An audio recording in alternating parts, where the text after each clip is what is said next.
Welcome back, everyone, to another deep dive with us today. And this time we're going to be tackling one of the biggest ones yet.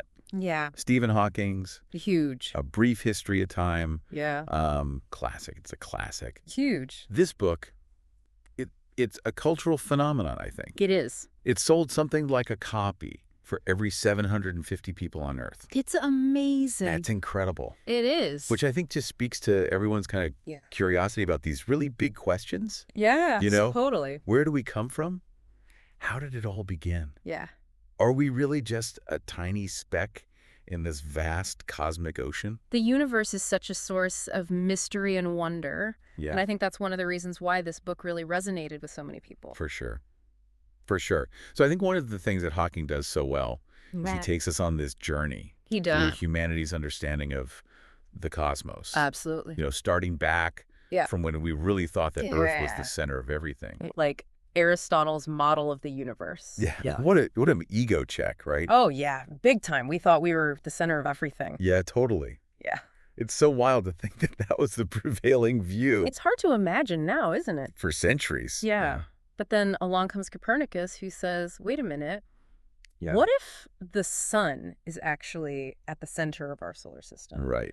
And then Galileo comes along with his telescope, makes some observations of Jupiter's moons orbiting Jupiter. And that really started to shatter that Earth-centric view. Yeah, I mean, that's a perfect example of how science works, right? It is. It's like you get new evidence and then you got to kind of revise what you think. And sometimes it completely revolutionizes our understanding. Yeah. Yeah. And that leads us up to the 1920s. When Edwin Hubble discovers something absolutely mind-blowing. Yeah. Which is that our galaxy, the Milky Way. The Milky Way is just one of countless galaxies. Countless galaxies. And that all of these galaxies are moving away from each other. That's right. Space itself is expanding. Well, wait a minute. Yeah. Space itself is expanding. Yeah.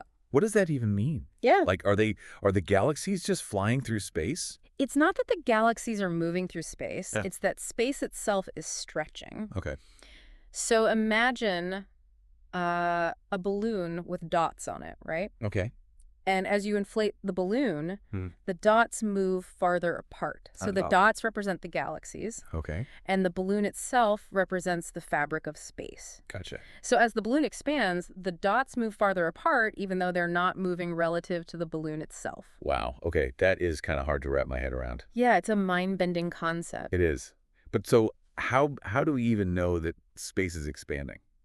So we know this because of something called redshift. Redshift. Yeah. Have you ever noticed how when an ambulance passes by, the siren changes pitch? As it's moving towards you, it sounds higher pitched. Right. And as it's moving away, it sounds lower pitched. Ah. That's called the Doppler effect. Okay. And light from distant galaxies also exhibits a similar shift. Interesting. Called redshift. And this indicates that they're moving away from us. And the farther the galaxy, the faster it seems to be receding. So basically what we're learning here is that we are not the center of the universe. We are definitely not the center of the universe. Right. And everything's moving away from everything else. That's right. We're not just a small speck. We're a small speck on a speck that's constantly expanding. Exactly. Well, which brings us to the next big question. Yeah. If the universe is expanding, how did it all begin? Right. That's where the Big Bang Theory comes in. Okay, the Big Bang. Yeah, so imagine the entire universe starting from an incredibly hot, dense state billions of years ago. Okay. And from that single point, everything we see today, stars, planets, galaxies, even time itself emerged. So it's like a cosmic explosion that just started it all. Kind of, yeah. It's the best way to think about it. But how do we know that something like that happened? Yeah. It sounds like it's straight out of like a sci-fi movie. Well, it's not science fiction, actually. There's actual evidence for it. Okay. Remember that expanding universe and how we know that because of the redshift? Right. Well, scientists have detected this faint afterglow. Afterglow. Yeah, it's called the cosmic microwave background radiation. Okay. And it's essentially leftover heat from the Big Bang. Oh, wow. So it's like finding the fingerprints of that initial explosion. Okay, that's pretty convincing. Yeah. So we have the Big Bang. We do. Which is why the universe is expanding. Yeah. And we have evidence to support it. Yeah. But this brings up another question, right? Of course. What existed before the Big Bang? Ah, that is the question, isn't it? That's where things get really interesting and tricky. Okay. Because Hawking suggests that asking what happened before the Big Bang is like asking what's south of the South Pole. Whoa. It's a question that may not have a meaningful answer within our current understanding of physics. Okay. Time as we know it might have actually begun with the Big Bang. So you're telling me that time itself might have had a beginning? That's one of the mind-blowing implications of the Big Bang Theory. That's wild. It is pretty wild. All right. Well, I think we've done enough mind-bending for one part. Yeah, I think we need a little break. Let's come back and we'll talk about Hawking's exploration into the nature of time itself. Sounds good. And whether time travel is even possible. I'm in. All right, we'll be right back. Okay, so we're back and ready to dive a little deeper into a brief history of time. Back into the cosmos. Back into the cosmos, exactly. Yeah. And before we went on that tangent about time travel, we were talking about how our understanding of time itself has kind of, evolved. It has indeed. Yeah. It's not just about time having a beginning. It's also about how time itself works. Right. And for that, we need to journey into Einstein's theory of relativity. Relativity. Yeah, where time is not absolute, Okay. but relative to the observer's motion. Okay. I think I've heard about this. Yeah.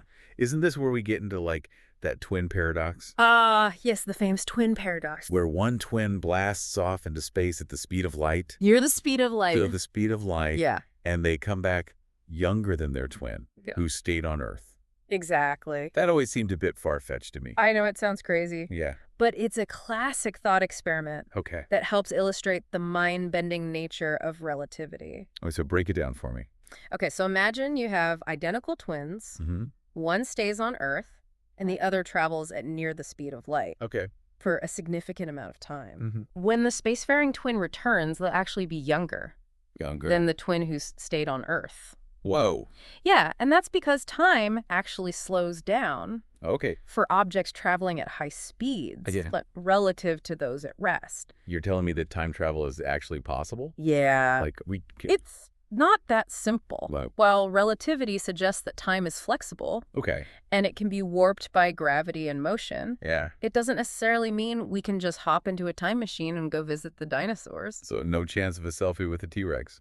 Probably not. Oh, darn. But it does open up some really interesting possibilities. It does? Yeah. Okay, so if time isn't constant, how does that work with all of, the massive objects in the universe? So that's where we step into the realm of space-time. Space-time. Yes, it's not just space or time. Okay. It's a combined four-dimensional fabric that can be warped and curved by gravity. Okay, I'm trying to wrap my head around this. Yeah, so think of a bowling ball on a trampoline. Okay. It creates a dip, right? Yeah. Massive objects like stars and planets do something similar to space-time. So massive objects are kind of like cosmic bowling balls. Exactly. Warping the fabric of space-time. That's a great way to think about it. Okay, so how does that relate to black holes?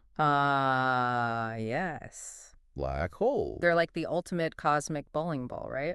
They are indeed. Yeah. Black holes are regions of space-time where gravity is so intense that nothing, not even light, can escape. Right, right. They're like cosmic whirlpools pulling everything in. Yeah. And for a long time, those were considered theoretical, right? Yeah, they were considered purely theoretical. Oh, but now we have pretty solid evidence that they exist. Wow, it's like science fiction, but real. It is. Yeah. It's pretty amazing. So if you fall into a black hole, what happens? Well, that's where things get a bit more complicated. Okay. And we delve into concepts like entropy and the information paradox. Oh, but before we go down that rabbit hole, let's take a step back and look at how all of these mind-blowing concepts relate to us, the observers. Okay, yeah, it's easy to get lost in all this talk about, the vastness of the universe. Yeah. And forget that we're actually a part of it. Exactly, and that's where the anthropic principle comes in. The anthropic principle. Yes, it's the idea that the universe is the way it is, at least in part because we exist to observe it. You're not saying that the universe was created just for us, are you? No, not at all. Okay. It's not about us being the center of the universe. Right. It's more about the fact that we can only exist in a universe that allows for life as we know it.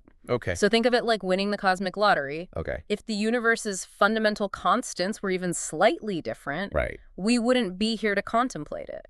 So it's more about the fact that Our very existence depends on a very specific set of conditions. Exactly. It's a humbling thought. It is. And it leads to some pretty wild implications. Like what? Like, what if our universe isn't the only one? Whoa, okay. Yeah. Are we talking about a multiverse now? We are. Like parallel universes and alternate realities? That's right. Okay, my head is officially spinning. I know it's a mind-blowing concept. Yeah. But it's one that physicists are actively exploring. Okay. The inflationary theory, for example, suggests that the early universe went through a period of extremely rapid expansion. Okay. Potentially creating a multitude of bubble universes. So our universe is just one bubble. Potentially. In a cosmic foam bath of universes. It's a pretty wild idea. And in these other universes, the laws of physics could be totally different. Possibly. Yeah. Time can flow backwards. Yeah. Gravity can work in reverse. It's all speculation at this point, but it's certainly a possibility. Yeah. And it really challenges our understanding of reality itself. For sure. You know, what does it mean if there are infinite versions of ourselves out there? Right. It's enough to make anyone question their place in the cosmos. Well, I'm officially overwhelmed. Yeah. But in a good way. I know, it's a lot to take in. It is, but it's exciting. It is exciting. It's like suddenly realizing that everything we thought we knew about the universe was just the tip of the iceberg. And that's the beauty of a brief history of time. Right. It pushes us to confront the unknown, Yeah. to grapple with concepts that challenge our assumptions about reality. It's not just about learning facts. It's about expanding our minds. Yeah. And embracing the sheer wonder of the universe. Absolutely. Okay, so part 3 of our deep dive into brief history of time. Mm-hmm. And I got to say, my mind is officially blown wide open. It's quite a journey, isn't it? It really is. We've gone from like an Earth-centered universe to a multiverse. It's a mind-boggling concept of a multiverse. And I'm ready for whatever cosmic curveballs Hawking throws at us next. Well, get ready because we're about to embark on the ultimate quest in physics, the search for a theory of everything. Okay, remind me again what that is. A theory of everything. Right. It sounds like something out of a, like a superhero comic book. It might sound like science fiction, but it's the holy grail for physicists. Okay. It's the idea that there's a single unifying theory that can explain all the forces and particles in the universe. So like a master key that unlocks all the secrets of the cosmos. Exactly. It would be a way to connect all the dots to see how everything fits together in this grand cosmic tapestry. So it's about finding a way to connect general relativity, which governs the large-scale structure of the universe, with quantum mechanics, which describes the world of atoms and subatomic particles. Exactly. It's like finding the missing link that connects the cosmic and the microscopic. But I thought those two theories were kind of like oil and water. They don't really mix, right? That's true. Reconciling those two frameworks has been one of the biggest challenges in modern physics. Okay. General relativity sees gravity as a curvature of space-time, while quantum mechanics describes the world in terms of probabilities and wave functions. Right. Combining these two perspectives has been a puzzle that physicists have been wrestling with for decades. So where do we even begin to look for this elusive theory of everything? Mm-hmm. Are there any, promising leads out there? There are a few contenders, and one of the most intriguing is string theory. String theory. Yeah, instead of thinking of particles as tiny points, imagine them as incredibly tiny vibrating strings. Okay. And the different vibrations of these strings would give rise to the different particles and forces we observe. So I'm picturing these teeny tiny little strings. Yeah. Like microscopic guitar strings. Like little cosmic guitar strings vibrating away. Creating everything in the universe. Exactly. It's all about the different vibrational patterns. Okay. Think of it like music. Each note is produced by a different vibration of a string. Right. In string theory, each particle and force would correspond to a different tune played by these tiny fundamental strings. So by understanding the music of these strings, we could understand the symphony of the universe. That's the idea. It's a beautiful and elegant idea, but it's important to remember that string theory is still very much a work in progress. Of course. It's incredibly complex, and it's not without its challenges. Sure. But if we did manage to crack the code of string theory, or find some other unifying theory, would that be the end of physics? What would be left to discover? Hawking believed that finding a theory of everything wouldn't be the end of physics, but rather the beginning of a deeper understanding. Okay. It would give us a new framework for asking even more profound questions about the nature of reality, the origin of the universe, and perhaps even the existence of other universes. So it's like reaching the summit of one mountain only to realize there's an entire mountain range stretching out before you. Exactly, and it's that sense of infinite exploration and discovery that makes A Brief History of Time such a compelling read. Yeah. Hawking doesn't just present facts, he invites us to join him on a journey of cosmic inquiry, Right. to marvel at the mysteries of the universe and our place within it. It's like he's saying, hey, come along with me on this adventure. Let's explore the universe together, and maybe along the way we'll discover something truly extraordinary.